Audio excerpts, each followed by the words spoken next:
Hello and welcome to the Southbound Sports Show. I'm your host, Richie Leahy, here with my co-host, Maddie B. Hopefully everyone has a Merry Christmas, just getting that out of the way first. I know the show we do around Christmas either gets tons of numbers or it drops off.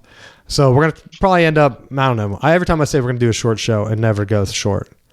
But it's going to be a little bit different because as a Pittsburgh-leaning show, right, I'm going to have to feel bad for the Detroit Lions and the way the game ended on Sunday, because to me, it didn't make sense, and it still doesn't make sense. For those that didn't watch it, I don't care about the other penalties, right? The last play of the game, there were 8 seconds left. So hold on. Before you get to the last play, there were a lot of opportunities for both teams to just bury it. So what's one of the biggest things that we talk about on here? Don't leave it to the officials and don't leave it to the last couple plays of the game. Is the easiest way that you handle that situation so that you don't end up getting yourself screwed over.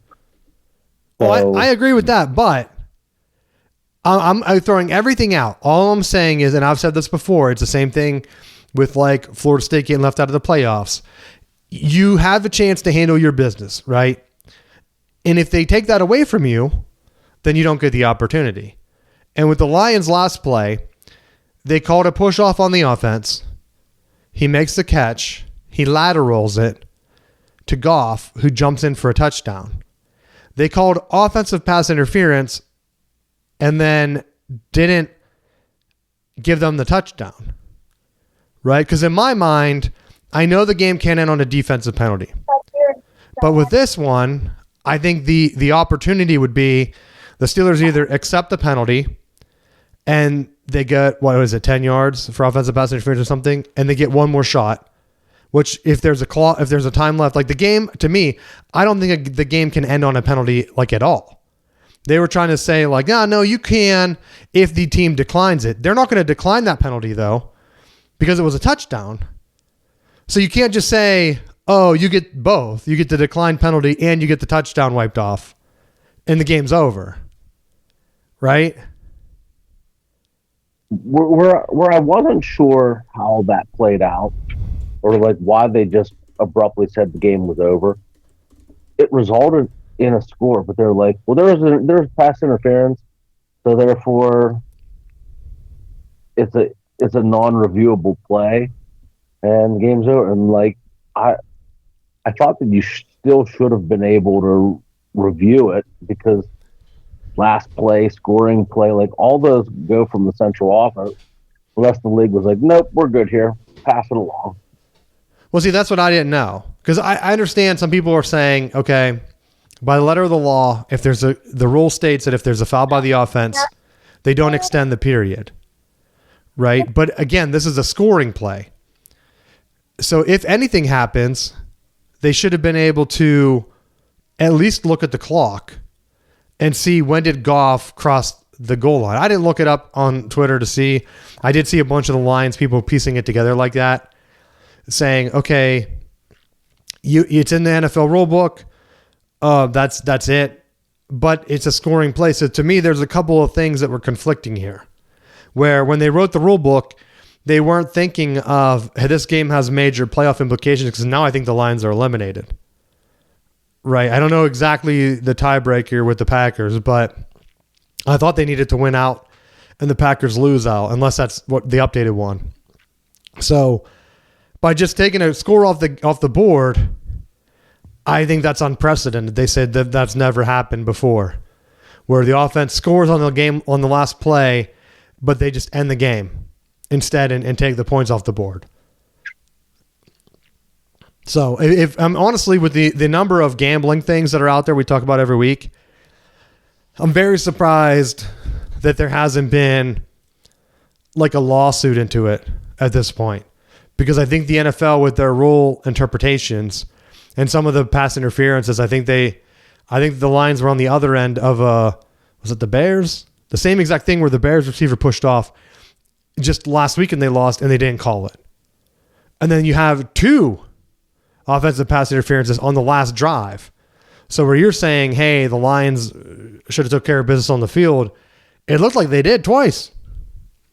The first one I knew they were going to call as a pick play, right? So it's a little bit different. It wasn't like the receiver pushed off both times. So slightly two different penalties, but in theory, they're kind of the same. But that's the one I don't know, because like the pick play, I called it right away. I forget. I had people over there watching the game, and they were like, "What's the flag for?" I said, "It's a pick play." I guarantee they threw that on the offensive pass interference. So Steelers are good, and then that's exactly what happened. But then the last play, everyone was kind of like, "All right, that doesn't make sense at all the way they ended it." And I think that was just a loophole. I could see the NFL reviewing it and making a change where if the offense has a penalty that negates a touchdown or like a scoring play, then they should get one more chance because like the defense didn't stop them.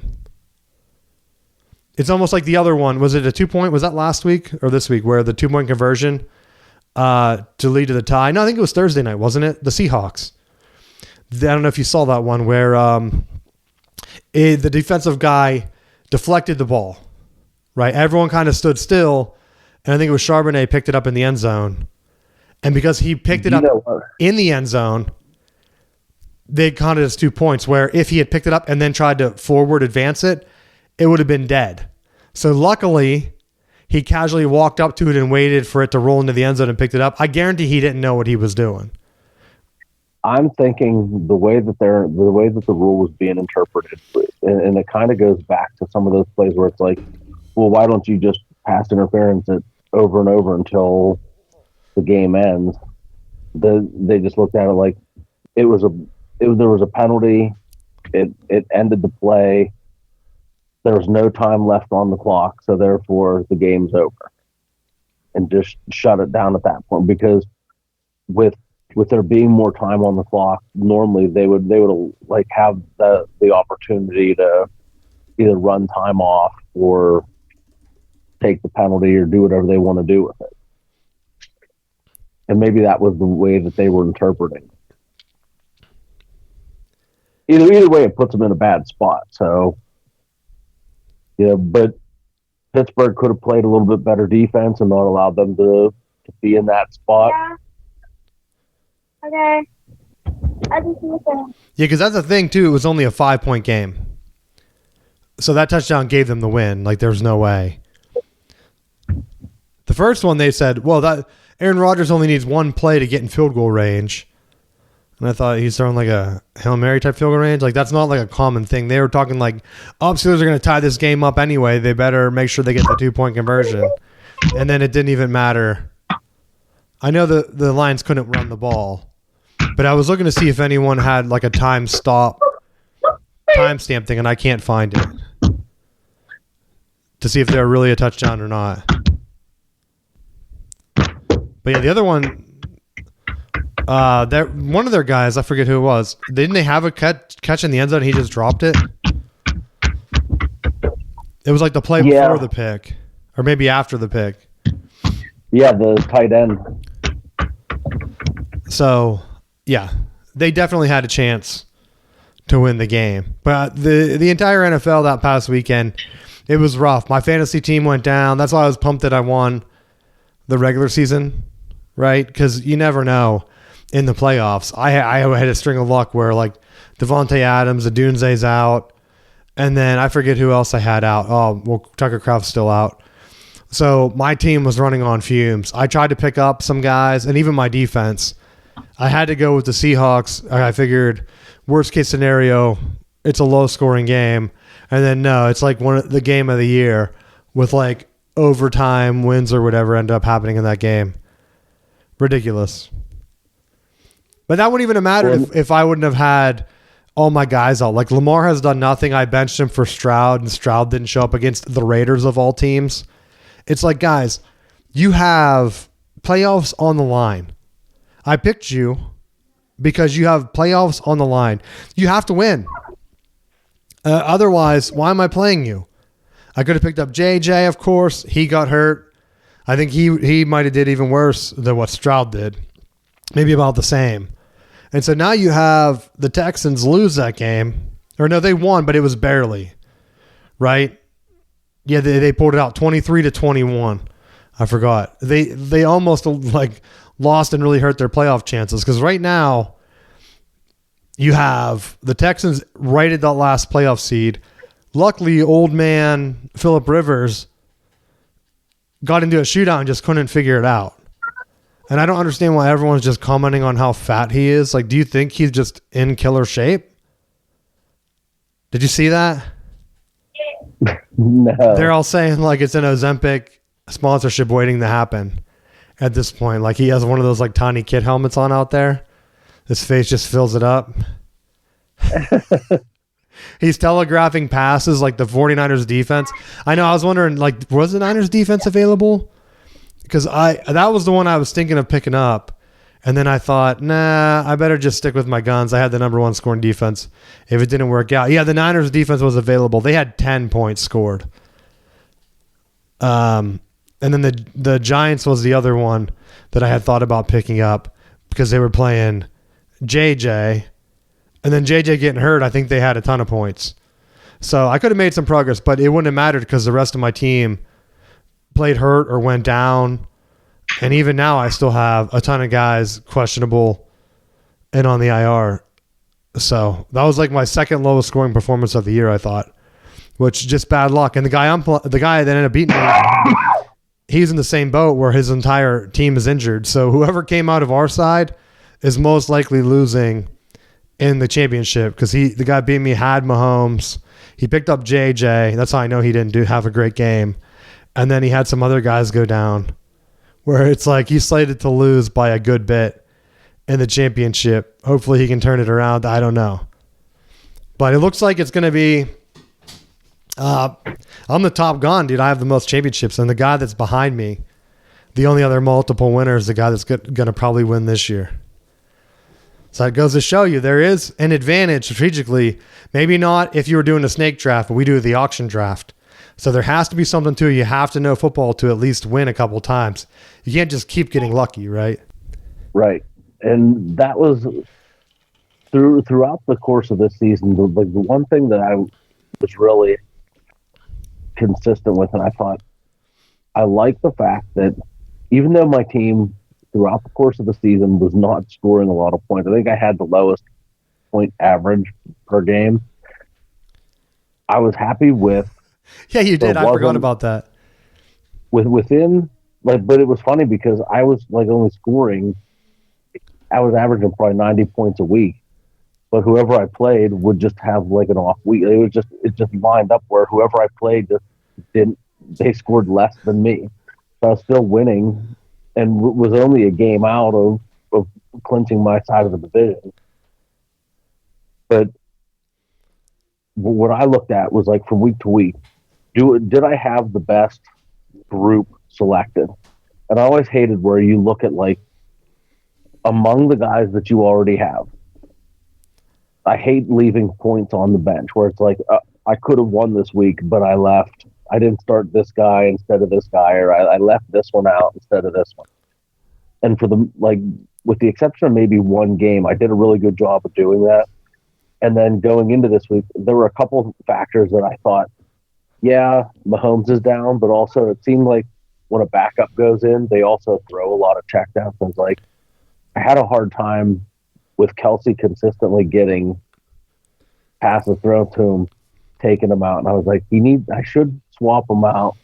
But swapping him out for Stephon Diggs was like, he was getting phased out and they're running the ball more, playing cold ball more. Like, I don't know if he's gonna have the opportunity. And then the other big one that I looked at was Jackson Dart just was running around like crazy and getting concussions and getting banged up. I was like, should I just swap him out? But it was like the risk reward of he could throw 3 touchdowns and run for 2 more, or he could be back in the ambulance tent in the first quarter. Like, which way are you going to have it? And he got me nothing. And Kelsey got me nothing. And I was like, crap. Like, I left probably another 40 points on the bench and lost by 2 points. So I got snake bitten this round, but it kind of made me laugh because the guy I beat last week in a shootout, I think he probably had the most points scored in the league. I think he had close to 200 points with his team. It's like a little bit bittersweet because he definitely would have probably run the table, and he is yet to win his first ring. So I know that's the thing. He was gonna win, and he had the hottest team, and you beat him because your team had like an amazing week. And it's so funny because that's just how it goes. You can have the hottest team and play the one guy that just gets hot against you. Because even now, your team, like your moves, credit to you, dude. Like my guys are injured, but you're up like 20 points just in, I think it's like at least 16 or 20 in our consolation bracket. I mean, I didn't make any changes to put like Lamar back in there or anything because I probably won't. But yeah, that's what happens. You have some hot guys out there that are scoring points, and then you face a team that's kind of just injured and beaten. That's why having the best record during the regular season, I was hoping I could pull it out, just because that way you get some prize, right? Then you're good. You don't have to get lucky during the playoffs, because I've been on the other side where I'm the guy getting hot in the playoffs and winning the whole thing, and everyone's like, "Your team stinks," blah blah blah. How'd you get so lucky? Now, I'm more and more convinced it's more about the guys that are on your team, if you can keep them healthy. Because like we've joked over the years about Christian McCaffrey. That's like he can single-handedly win it for you, or he'll be injured by week 3, and then you're spending significant chunks of your season waiting for him to get healthy. Well, see, that's the thing. So it's like if you have those guys that are healthy, like at the tail end of the season, like I had the injury to Amari and Hampton, and he came back in time for the last couple weeks. So it was like I knew if I could just hold on to get him back from the IR, that I was going to have him and Swift as my backfield duo, that I'd be all right. But see, it always has to do with matchups too, because that's something I looked at when I draft my team. Like, what guys have the best chance of getting hot that week? And you're at the whim, right? Because right now playing the Chiefs probably would get you big points.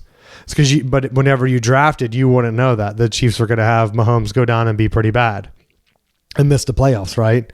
So you're kind of like hedging your bets on like, okay, if I have 1 or 2 key studs and they're playing like a weak lineup, I should be able to get the points. Because like right now, our winners consolation bracket, all 4 of those teams outscored all 4 teams in the winners bracket this week.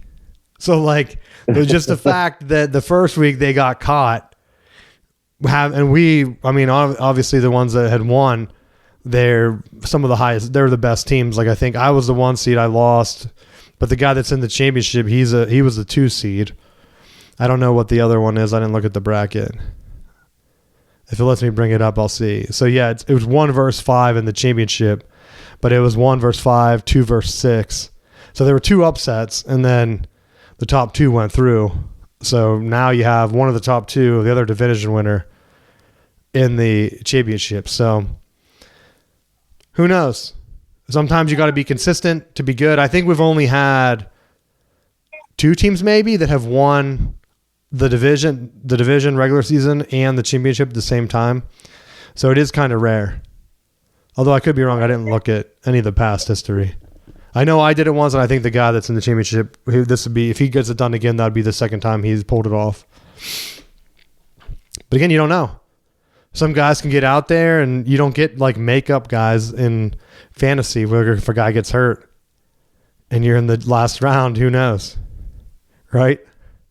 Yep. I'm curious to see what quarterback they pick up, because if you can get, I think you said Aaron Rodgers is available.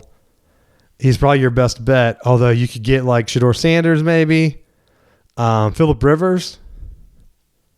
Cam Ward's out there. Cam Ward might be the most. No, Aaron Rodgers would be the highest. And then Geno Smith and Cam Ward are the top 3 year-long. But Cam Ward's average is low. The highest per game average is your boy, Jameis. He's not even the QB anymore, though. Right? Him and Fields, but Fields is out, so you couldn't pick him up. But you could pick up Jameis. He's in, right, though? No, Dart's back. Oh, I thought Dart got hurt again. I thought that's why you had such a bad week. Because didn't he have -1 for you or something? He did, but it was only because he only threw like a handful of times. Like He pulled the Lamar. That's brutal. I really think that getting Derrick Henry killed the Ravens offense. I was on board. Remember when they made that deal, and I said like that's perfect. He's going to take a lot of the hits and kind of take the pressure off Lamar. But the way Lamar like does the read, Derrick Henry is not able to hit like the cutbacks and stuff. He's more of just like a power runner. People can disagree with me, but they're wrong, right? So I think that whenever they do the read that Lamar's great at, you have the entire defense able to get on that point. Lamar's not able to get going. And so you're either feeding Henry, but you're really limiting the way Lamar can run, and it just doesn't work. Like he needs a guy that is quicker. Someone like that can get the ball out of the field. Like J.K. Dobbins was great with that. I think he was there for a while. And then Le'Veon Bell would have been awesome. I don't know, like what other, like you need a small, or Christian McCaffrey probably would have been amazing. I think if you could flip McCaffrey and Derrick Henry, I think the Niners might not see any difference, right? Because they run that kind of power offense. But I think the Ravens would be exponentially better. Just because having that type of running back with Lamar, Purdy doesn't matter who the running back is, right? Yeah, he can check down to McCaffrey, but they had Deebo Samuel too, right? So if you had at one point Deebo and Derrick Henry, I don't think you'd miss McCaffrey at all. But I'm saying that if the Ravens had made that deal and they had McCaffrey with Lamar, I think they win the Super Bowl. It takes one guy. Whatever the offense is with the Ravens right now, it stinks. And then because the offense can't get anything going, the defense is on the field too much, and then they stink. And like people said, they're not afraid because it's not like your defense is running scared against the Ravens. Because Lamar is missing guys that are wide open. It's frustrating as a fantasy owner because you pick Lamar. Everyone talks about how his passing improves. And it's like, buddy, why are you overthrowing that wide open guy? Why are you missing him? Why are you running and throwing on the run when there's no one around you? Like a lot of his plays are just not making sense to the point where I don't think I could draft him again.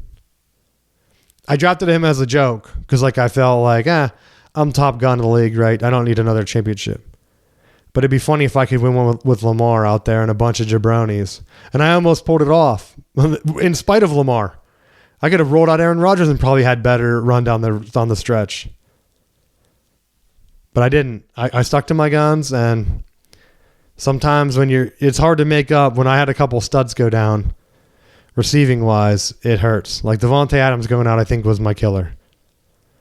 Running backs, If I didn't have to play running backs all over. I think Christian Watson was banged up, and so I couldn't really play him either. So I had 3 of my key receivers down, and that's what did me in. And there was no one available for me to consistently pick up.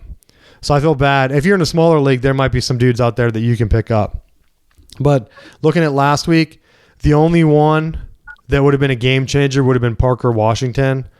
And I bet no one from Jacksonville, no one listening to the show with a straight face can say like, oh yeah, I would have picked that guy up.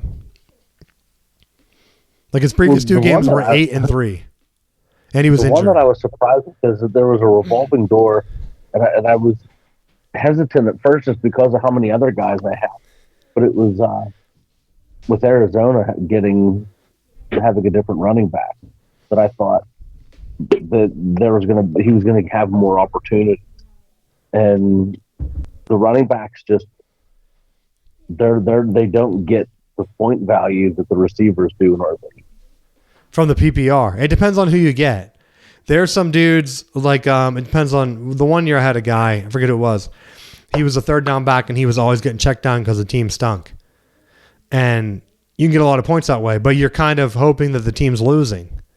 Right? When the team's winning, they're not checking down.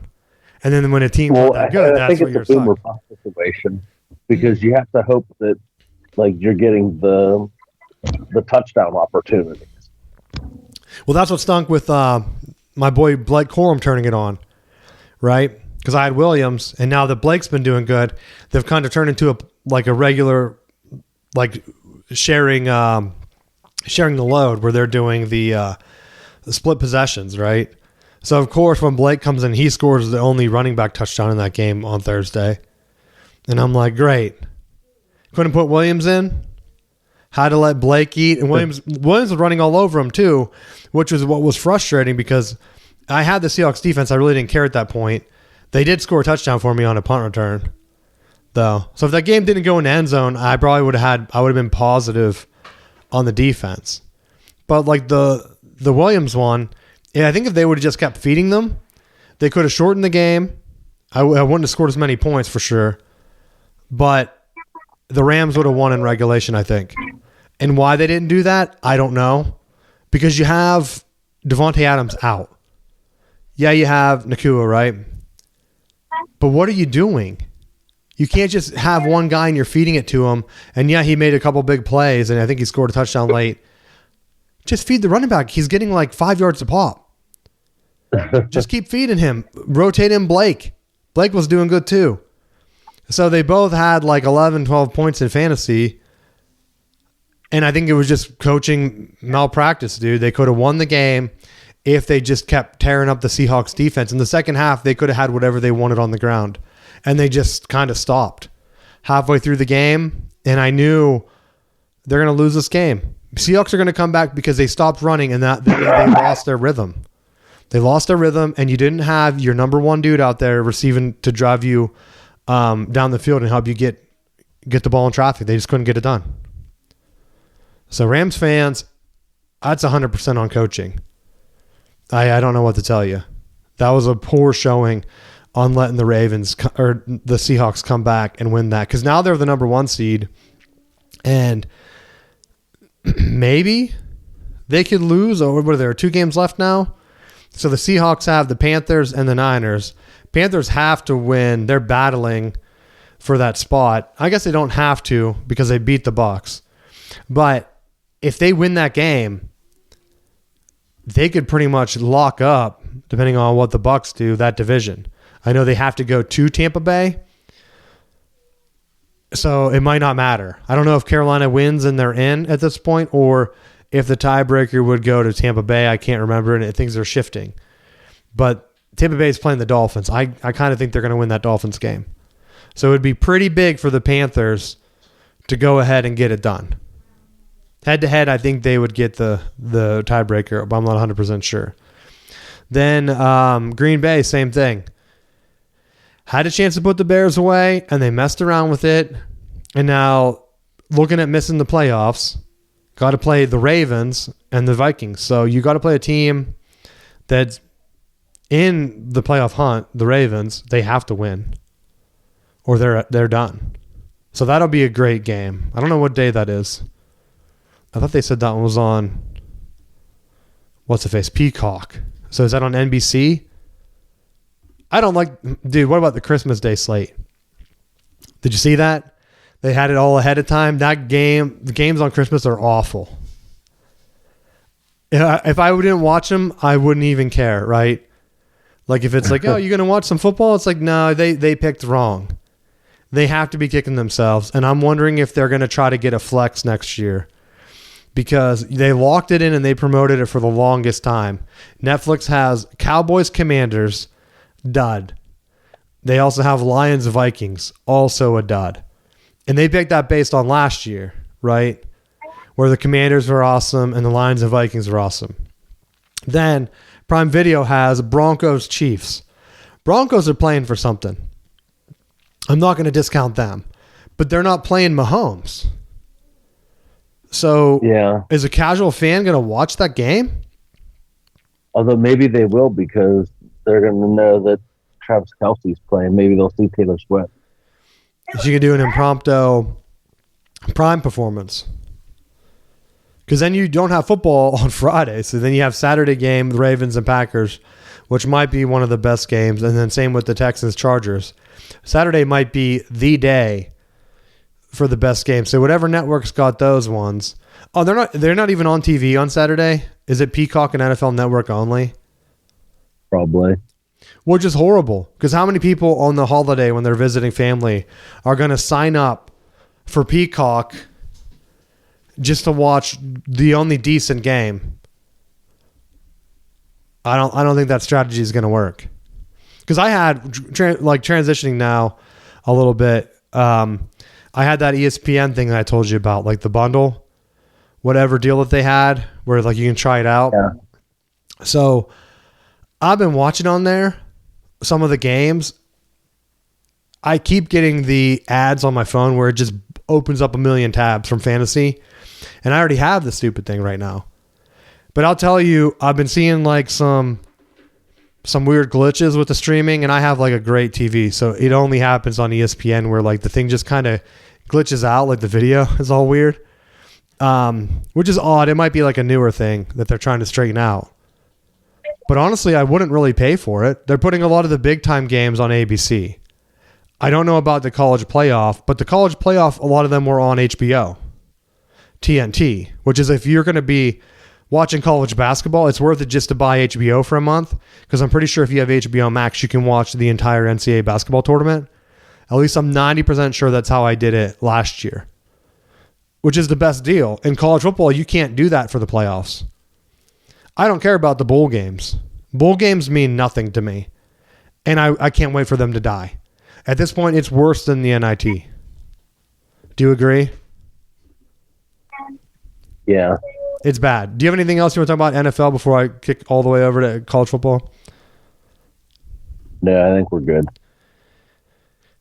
Yeah, so with college, you have these bowl games where people are trying to talk them up. And like Louisville played Toledo today.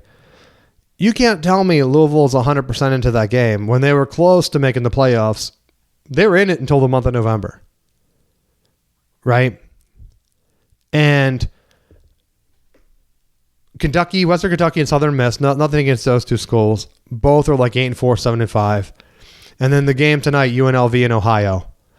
Because I have the ESPN deal, I've been trying to watch as many games as I can just to see, like, for next year, would it be worth it for me to have this? Unfortunately, no, right? Unless they do another, like, Black Friday deal or whatever, I don't know what it would be for you to kind of go in. And I think whatever the deal is, I think I got it for, like, the trial for like half price or something, and then it's going to kick it all the way up to like $20 or whatever it is, $30. Like, not worth it. Like, getting it for like $7 or something, not bad for a month. But you're paying $30 or $20 every month, and you don't even have bowl games on. A lot of it, I click through where people doing podcasts like us, right? What's that girl? Kimes, Amina Kimes? Is that her name? Yeah. They were promoting the show, and I thought, all right, I'll see the show. I thought it was going to be like, you know how like Sports Center and they did the talk where people were like in like the booths or whatever, and they're doing like a talk show, kind of like Colin Cowherd or something does his radio show where he has guests come in. No, her video looks worse than ours. Like, she's in a Skype room with some other guy that I didn't know, and she's just like yelling. I thought, oh my gosh, I do that. We could have a show on ESPN Plus, dude. I guarantee they would want more shows. I should just offer them and say, hey, you know what? We could do a show. Do it on Skype. I guarantee they have their own platform or something, because that's the only thing. It looked like it was live, and I think it's going to be like a radio show where you would call in to their computer and I would call in, and it would record both of our audio separately and then stream it that way. And I almost wonder, like, could we do that? Because if they're looking for content, dude, we could do like our own college football like kickoff show or something, which would be funny. So if you're a listener and you want that to happen, email ESPN and see if we can get on there. Because I was not impressed by, and that was not the only one. That was the only one that I knew the name of the person, because I saw something where she like went to, I'm going to probably get it wrong, but she was like an Ivy Leaguer. I think Princeton maybe. I don't want to say Harvard, but maybe that. But for whatever reason, I just saw an article being promoted about like her rise to ESPN and how she got there. And so then when I saw her show, I thought, oh, she's going to be like Colin Cowherd maybe. Nope. No, because he has like a full-on studio show. I think, was it Skip Bayless? Was he with Shannon Sharp, maybe? Yeah. Because I think the Fox one, if you buy, because there's two different packages for people that don't know. You get the ESPN one. The ESPN one is a lot of ESPN Plus stuff. You don't have to pay for ESPN to get the ESPN Plus. So the only thing that you're watching is ESPN and all these other like random shows that are on there that aren't really TV shows anymore. And maybe they're still getting radio numbers. I don't know. But if I'm looking through, this is just the bowl games, right? Just to give people an idea. You have the big time games in January for the playoffs. And that's kind of why I had it line up. Because I want to say my date ends like the 2nd. So I should, in theory, be able to watch the last round of playoff games. I want to say they're all on ESPN, which is the Orange Bowl, the Rose Bowl, the Sugar Bowl, and the Cotton Bowl. They're all on ESPN. You get some other bowl games like Nebraska, Utah, Iowa, Vanderbilt, Tennessee, Illinois, USC, TCU. So some pretty good games. And they're all on ESPN. And I was just curious to see, like, what if I did get 1 month, right? Next year, maybe they would have a deal. I don't know. It depends on how many people sign up. But if you were a fan and you sign up for 1 month of ESPN for bowl season, is it worth it? Maybe. I think this would be the best month for it, honestly, in my opinion. If you're going to sign up, bowl season would be a great time because you at least get legit games to watch for a couple weeks just because of bowl games. If they get rid of the bowl games, I think it becomes a harder sell. But I'm also in favor of getting rid of the bowl games. And that leads me to my other topic. I've been talking about it on the show. I think Matt's in agreement. He might not agree 100%. But the bye weeks have to go. We saw with the playoffs this weekend. We don't know how good the SEC is. Because instead of having a regular playoff bracket, we were forced to watch Ole Miss beat up on Tulane again, which was a rematch. And then we watched Oregon beat up on JMU. Nothing against JMU, nothing against Oregon. Oregon should not have had the benefit of that game. Either it should have had Ole Miss, right? You get rid of the play-in games and you let every conference have an auto bid, and then you let Indiana have that warm-up game. Or you let, who was number 2? Is it Ohio State still? You let Ohio State have that warm-up game. Why would you reward Ole Miss and Oregon with a warm-up game? Because Oregon did not look sharp again. They had that same issue last year, remember? And this year, they had another 2-week layoff. They did not make the Big Ten Big Ten championship game. So every time they've had a layoff with Dan Lanning, they have not looked good, from my memory, right? There might be a couple years ago, but they've not looked good coming off that bye week. Now they're going to play Texas Tech. If they throttle Tech, nothing against Texas Tech, I think it's because they got a warm-up game. Same with Ole Miss. If Georgia loses to Ole Miss without their head coach, I think Georgia fans have to be mad at the way they got shafted in the seeding. Ole Miss lost to Georgia by like 8 or 7, 1 touchdown, basically, in the regular season at Georgia. There's a realistic chance right now, and I know they don't have Lane Kiffin. I'm also not a Lane Kiffin biggest fan as a head coach either. Because like I said, I did the research. He hasn't ever won a Power 4 conference title ever. So a lot of hype. Maybe great offensive coordinator. They might be better off without him. I don't know. But there's no reason Ole Miss should have had a warm-up game against a team they already slaughtered in that playoff bracket. They shouldn't have been in the playoffs.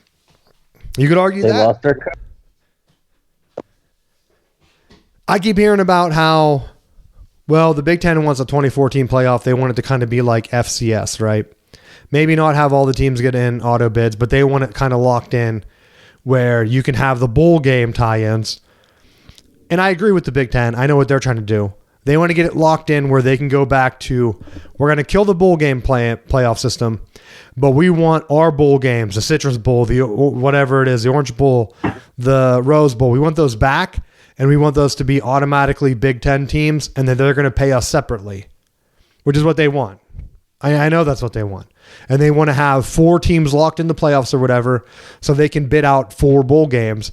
And I honestly think they're going to win. The more I watch this, I really think the Big Ten is going to win and the SEC is going to finally give in because it's all about money. And they can say, look at these bowl games that aren't getting watched. And if you pick us and you're one of our partners, you have a great chance because there's only 4 teams getting in. You have a great chance of one of those 4 teams being Ohio State, Oregon, Michigan, Penn State, USC. And that's not even in any order. I mean, you could even throw in Indiana right now. They're hot. You think a bowl game's going to be mad if they didn't get the number 1 overall seed? No. Like they're gonna be like, oh man, I really wish USC would have been in there at 17 instead of Indiana. Like, no, people are going to tune in and watch Indiana. And they're going to play Alabama. And that's kind of ripping off Indiana too by not having that extra play in, right? If you had more teams in, even if Alabama was slotted at the 8th or 9th, like that might have been the only one that kind of stayed consistent, where Indiana kind of draws the short end of the stick. But at least they would have had a warm-up game. I don't remember which team was lower, against JMU or Tulane. At least Indiana would have had that, where now Alabama's coming in hot. And so this year, if the top teams all lose again, because I think they all lost last year or at least came close to losing. I think, did Texas pull it off? No, wait, they played they played Arizona State, which I can't remember the way it worked. I think the Arizona State got the top bye, right, because they were a conference winner. So they've already changed it one time. I think this is what they need to do is to get rid of the bye. Because if you expand it to 16, which is what everyone's talking about, or they're saying maybe we should do 14. Like, no, if the top 2 seeds lose again, which could happen, Miami and Alabama could 100% win. And then, honestly, I wouldn't even be surprised if Oregon won it all. They play Tech, then they play whatever would be next. They could play 9-seed Alabama, and then they could play, who knows, Ole Miss or someone, right? They might have a decent chance at just tearing through everybody. But again, don't give the automatic buys. Because like right now, you have Miami beating up on A&M. Why is A&M in the playoffs? Right? You can't say SEC needs all these teams in here. No, at some point, your other teams that have no wins, like they beat Notre Dame, that's it. Notre Dame fans were complaining like, oh, we could have beat Miami or A&M. You had a chance in the regular season. Just beat one and you're probably in the playoffs. Instead, you had no big wins. A&M had no big wins, and they had a bad loss to Texas. Did they deserve to be in? I don't know. Does that win over Notre Dame count as anything? A&M had a clear chance to win the SEC. They couldn't get it done again. So for people saying like, oh no, we need to get rid of these lesser teams, conference championships need to matter. You can't tell me that Duke wouldn't have put up more offense than A&M did against Miami. I don't know if they played each other. I'm going to look it up real quick. But that game, no, they didn't. Unlucky. We would have known for sure. Right? A&M couldn't do anything. That game was horrible. I don't know one person that said, you know what game I really liked watching? A&M and Miami. Because they're missing field goals, dude. That's not even Big Ten football. In Big Ten football, you make the field goals. You make the score 15-12 if you have to. You're not just not scoring at all. They didn't understand, Matt. They didn't understand the assignment of having Big Ten football. They win 10-3. 10-3. It's a horrible game. A&M, get out of here. Don't tell me you deserve to be in the playoffs. Don't chant that SEC stuff. You played an SEC schedule of absolutely nobody. Your only win was Notre Dame. Everyone else is highly ranked SEC slop. Auburn, Mississippi State, Florida, Arkansas, LSU, Missouri, South Carolina. That was your conference schedule. That's worse than what the Big Ten throws out there. You can't tell me that A&M's schedule was impressive. Horrible team. Horrible. I don't even know, were any of those teams ranked at the end of the year other than Notre Dame by a 1-point win? Notre Dame really screwed us out of a quality game. Because Miami could have scored points if they had to. They just didn't have to because A&M couldn't do anything. So I don't know. Expand it. Put conference champs in. Don't make me watch these teams and then cry about not getting more teams in the playoffs, SEC. Vanderbilt might have been a better team to put in. Right? Their quarterback was out whining after losing the Heisman. Win some games, buddy. Go undefeated like Indiana's Heisman. I just think the dynamic of that, and Ole Miss won, but I still feel like with 1-2 in your conference, and you lost a significant person like your head coach who's calling plays. You don't need to be in the playoff. Go play in the Blue Bonnet Bowl and go work on your recruiting and be done with it. I think this is exactly the issue that I've complained about over the last couple of weeks, is that you can't tell me that all of these SEC schools deserved and were the toughest, the best of the best. Like the same arguments of JMU got beat, so what? Tulane got beat, so like they earned a spot to compete. It's not just, well, we're in this conference. Like that's the worst excuse that I hear in this argument of who deserves to be in the playoff. Because if the merit is just being in the conference, well then just have the Big Ten be on one side and the SEC be on the other, because you're just arbitrarily saying because of their conference slate. That would be the only way that you box them out, and now you really tie Notre Dame's hands and you say pick a conference. And now you're going to play, and now if you want to see at the table, you're going to win, and you're not going to play these independents. And that's the only way that you're going to get them tied into it, unless more programs like USC stick to their guns and said, you know what, they're already saying next year, if Notre Dame's in that top 12, they're guaranteed a playoff spot. Now they're saying, we want to play it early, or we're not playing it at all. But it's not going to be a late in the year gig where you can then turn around and use that as ammunition to justify putting yourself into the playoffs, so they cancel it. Oh, and I agree. I knew that was happening. I said it a while ago. People were saying like, well, Michigan should try to get Notre Dame. I said, no way. It came out, Cignetti told Indiana, we're not playing Notre Dame. We're not playing any high profile game until we can win in the Big Ten.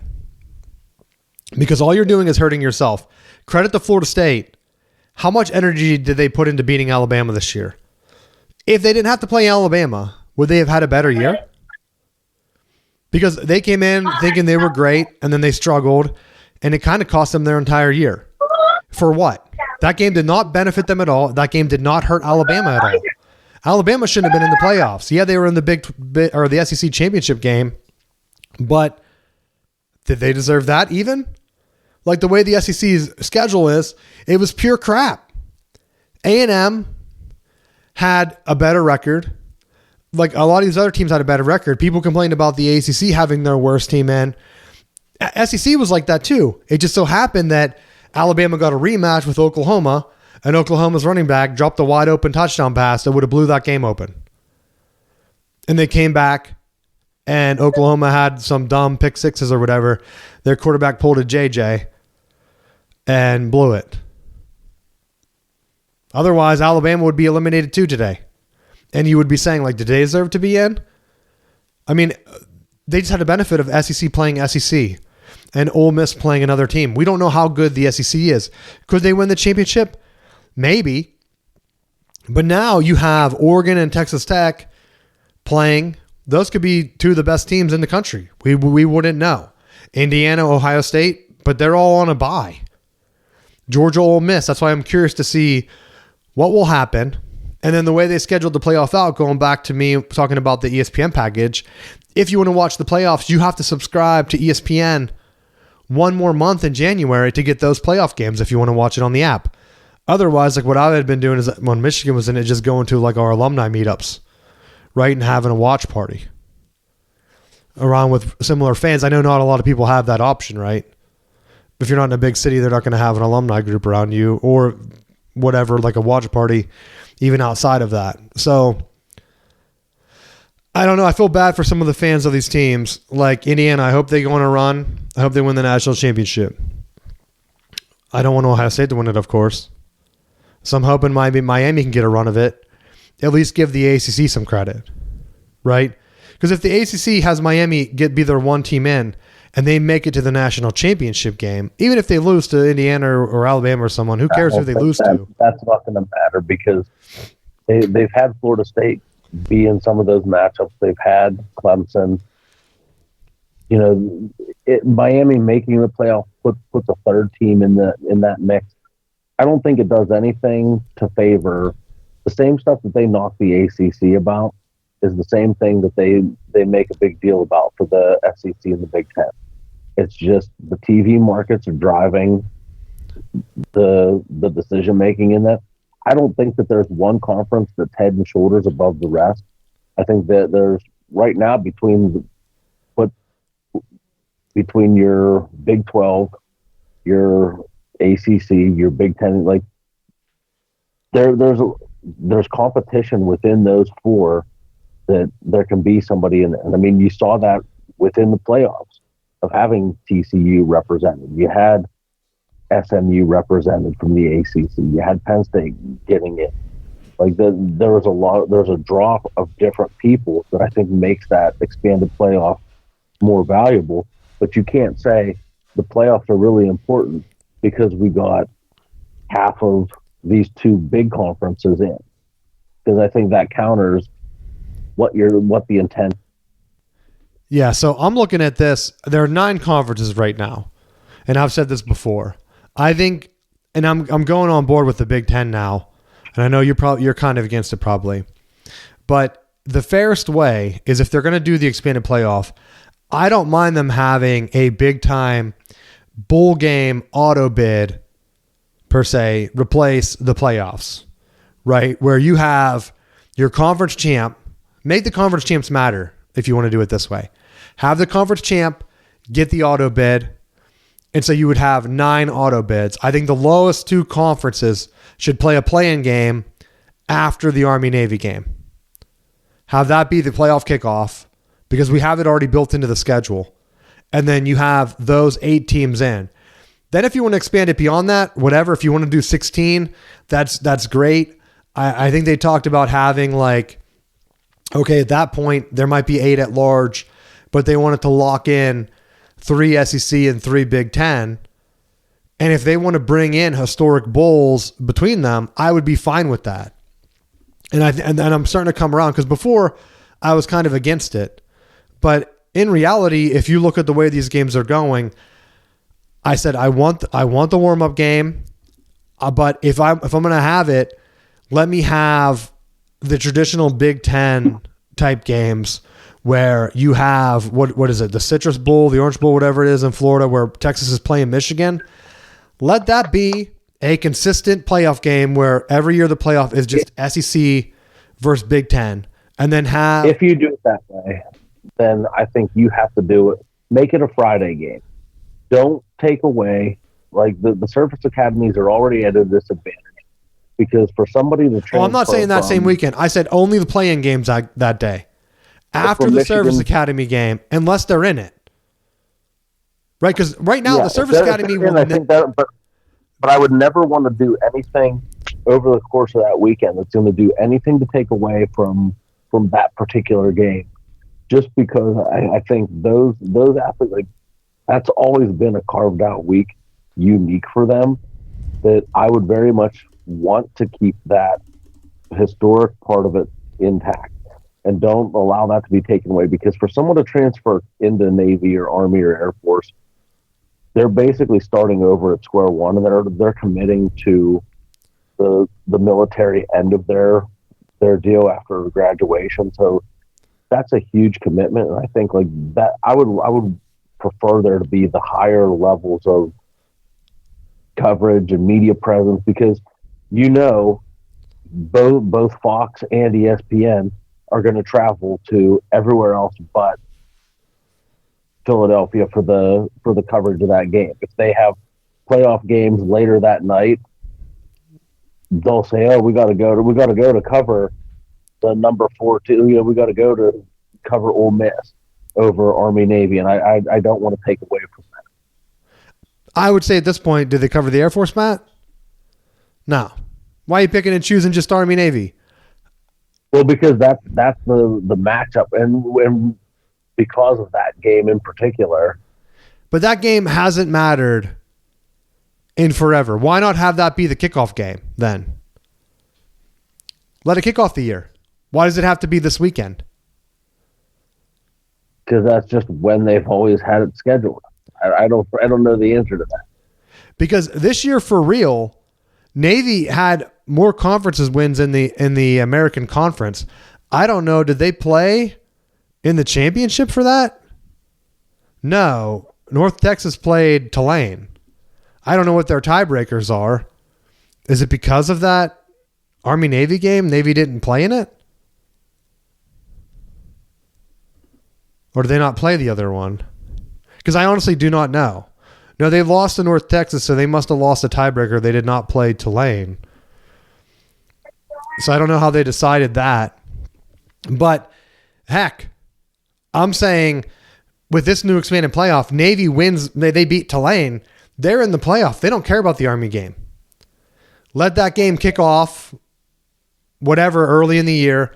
Whatever you need to do to keep that game, I'm fine with it. I just think instead of saying, well, we can't have it because we're pushing back all these weeks or whatever, and you're just using it as a play-in game. Heck, you could even put the play-in playoff game first because there would be a good chance that it included the American Conference. This year, I think, I talked about it last week, though. I think it would have been Kennesaw State versus Western Michigan, right? Is that who it was? And then they end up playing each other? And Western Michigan slaughtered them? No. Yeah, that is it. So, like, that would have been the play-in game. Would it have been a good game? Maybe not then. Right? I don't know. But I'm saying then we would know. And then instead of Indiana playing or, like, them having 5 games that are mismatches, you just have a play-in game just like the NCAA basketball tournament. Or, like you said, have it the Friday before the Army-Navy game. I would be cool with that, too. I think a lot of high school playoff games would already be over. Have it on ESPN Friday night. Then the next day is Army-Navy game. And you say, any other time we expand, the playoffs would start the following week or whatever. Because if the Pac-12 comes back and then we have like 9 or 10 conferences coming back, or like 10, I guess, then you might have 2 play-in games. You'd have to put one on HBO and one on ESPN. I don't know how they would do it. I would just say, I think if this would happen, I think you would see more conferences, maybe state regional, but I think they might expand at that point. Because like JMU, they make it every year and they lose every year. Does it really help the Sun Belt? Like they get the one paycheck, that's it. Like they know that they're the warm-up. I'm sure they're not going to like to be called the warm-up game. Right? Could you imagine? Like, hey, my son's playing at JMU. They're in the warm-up game this week. They're going to get killed by Indiana. They're going to lose by 50. They have our old coach. Signetti. He's awesome. Like, oh, okay, cool. Awesome. Great work, guys. And then our coach isn't even there. They're taking another job. So I think that would keep it to the point where, and then we still have the historical, like if the Orange Bowl goes back to being ACC versus Big Ten or whatever it is, not the Orange Bowl, whatever the one was where the ACC played the Big Ten. Isn't it the Pinstripe Bowl now or something weird? They keep changing them, which makes it worse. But if they would have been able to have them together. Yeah, because Pinstripe is Penn State and Clemson. Yeah, so you have built-in games. Just let that be one of the playoff games if you expand to 24, right? Have the built-in ones where we know, okay, yeah, some of these lower conferences, but they can always negotiate it. Remember, bowl tie-ins change all the time. So like if JMU is winning all the time and they don't win their conference and another, like a bowl wants to pick them up as an at-large, it's up to that bowl then or that playoff committee, whatever. Or just do it by computers, right? There has to be a way. I think getting to 9-game conference games is going to balance things out. Anything after that is just going to be bonus. So that's what I'm waiting for. Is there anything else you want to talk about this week? No. I did have an update on the Michigan coaching search. I want people to know that I'm not blowing it over. But there's no timeline. I think one of the guys from, was it Yahoo? Was it Dan Walken? he was in on the Signgate stuff, kind of knew that it wasn't really against the rules, and no one was really covering his coverage of it, which is kind of weird. He's saying that Michigan's waiting for probably a couple weeks. I've heard a lot of other coaches get popped up, and I almost wonder if it's their agents kicking in. You had talked about Dillingham. He came out and said that Michigan never even offered him. So Dillingham was one of the ones that was rumored to be between him and DeBoer were the two big names that were being floated. And I think in a very similar way that Norvell used Alabama to leverage resources for Florida State to get them to say, you're now in an era where it's an NIL-driven league that you need to have the financial backing. And they kind of like leveraged, I can go to Alabama and have this, or you can pony up this extra money. And they were able to bring in the coordinators that we got right now. I think that was, that was part of that leverage thing. That Dillingham now got a bunch of buy-in from Arizona State to show that they're willing to make a long-term pitch, and it parlayed him into some more money. So I think that was a smart move for him. They're saying at this point it could be DeBoer just waiting to see how things play out at Alabama. I honestly wouldn't be surprised. You'd brought up Minter, who's with Harbaugh right now, that he can make a return trip to Michigan, and just waiting to see how the NFL season plays out with the Chargers. Yeah, that's what I'm thinking. I agree with you. Like on the Norvell thing, you don't know how interested these teams were. Like Dillingham was at 100% coming from him and his agent. Because I know a lot of people were saying like, oh, he's the betting favorite right now. And honestly, I have only heard that it was DeBoer, number one. And then I never really heard that it wasn't him. And he still hasn't signed an extension, like you said, which is suspicious, right? Dillingham signed his. I think the latest one that came up is Jeff Brom. Interestingly, right before his team played a bowl game that they won, which he's probably a decent coach. I think Whittingham was the only one. He quit Utah. Like he just stepped down and said, hey, I'm interested. Right? Like what guy just says like, I'm interested in other top jobs. I know I'm not going to win at Utah. And even Dillingham came out and said, like, credit to him for just speaking the truth, because a lot of people are saying like no coach wants it because Michigan's roster's a mess. And he said it's one of the top rosters out there. Like you have to be like just not paying attention to know that Michigan has most likely a top 10 roster next year. Even if, now they could lose people, right? Michigan hires the wrong coach, everyone leaves. But right now, no one has left. The transfer portal doesn't open until January 2nd. So I think some of the Michigan fan base, honestly, is just the worst. It's like every day is a new drama. And even the insiders, like we know they were pushing the Sharon Moore stuff away when there was legit smoke there, right? For almost an entire month or two where they were saying like there's nothing there, it's all lies, whatever. So do you trust the same guys that are doing that to push these coaches out there? Or is it all part of the game by the athletic director and to kind of just keep pushing people along where it looks like they're interviewing people or talking to people when in reality they're either waiting for DeBoer or heck, they could have their pick. No one's even mentioning Cignetti. They could be waiting on him. It could be the loser of that game. That's what I told you. And the guys, I said, hey, we're going to pick some loser, right? Once one of the coaches loses, there's a good chance like Michigan could hire him. That's all you need to do. You got to be out of the playoffs, right? Or out of the NFL. Because like you talked about Minter, heck, Michigan had a great line of Ravens coaches. Ravens aren't doing good. Right? Who's to say that one of their defensive coordinators or something doesn't step down? And another one that they keep mentioning is the Georgia defensive coordinator. So there are a lot of coaches that are out there right now in play that Michigan really can't hire. If they would hired someone already, and heck, they could hire Brom tomorrow, and I would kind of be like, that's kind of out of left field. I feel like they're going to wait. Will people be surprised? Maybe. It seems like the floor is pretty high because like even if they have to settle for like a Brom or a Whittingham, they're winners, right?